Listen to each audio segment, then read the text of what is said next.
বন্ধুসকল আপোনালোকৰ এটা প্ৰেজেণ্টেশ্যন বনাওঁতে কিমান সময় লাগে বাৰু আধা ঘণ্টা 1 ঘণ্টা কেতিয়াবা 1.5 ঘণ্টা কেতিয়াবা 2 ঘণ্টাও লাগি যায় নহয় জানো কিন্তু আজি মই আপোনালোকক এনেকুৱা এটা ট্ৰিক শিকাম যিটোৰ জৰিয়তে আপোনালোকে মাত্ৰ 1 মিনিটতে এটা ৰেডিমেড প্ৰেজেণ্টেশ্যন পাব পাৰিব আৰু সেই প্ৰেজেণ্টেশ্যনটোৰ কোৱালিটিও বহুত ৱৰ্ল্ড ক্লাছ হ'ব মই আপোনালোকক টেকনিকটো দেখাই দিম খালি আপোনালোকে বেয়া কামত ইউজ নকৰিব আৰু প্লিজ থেংক ইউ মই কম্পিউটাৰ স্ক্ৰীনলৈ গৈছোঁ দেই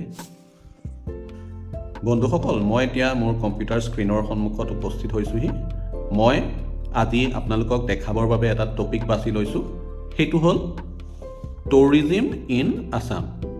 এতিয়া মই টপিকটো এই ব্ৰাউজাৰত এনেকৈ টাইপ কৰি দিম টুৰিজিম ইন আসাম তাৰপিছত মই এটা প্লাছ চিন লগাম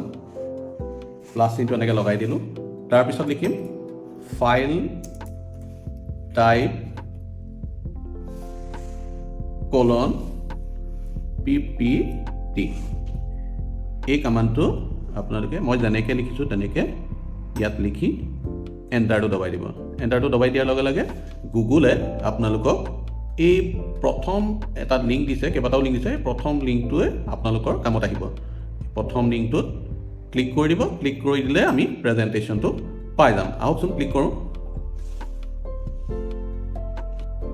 এই প্ৰথম লিংকটোত ক্লিক কৰি দিলে আমি বিচৰা প্ৰেজেণ্টেশ্যনটো পাই যাম এই প্ৰেজেণ্টেশ্যনটো আপোনালোকে খালি ৰেফাৰেঞ্চ হিচাপে ইউজ কৰিব কিয়নো এই প্ৰেজেণ্টেশ্যনটো লোকে আপলোড কৰা প্ৰেজেণ্টেশ্যন আৰু লোকৰ বস্তুটো নিজৰ বুলি কোৱাটো নিশ্চয় ভাল কথা নহয় জানো আৰু আটাইতকৈ সুখবৰটো হ'ল কি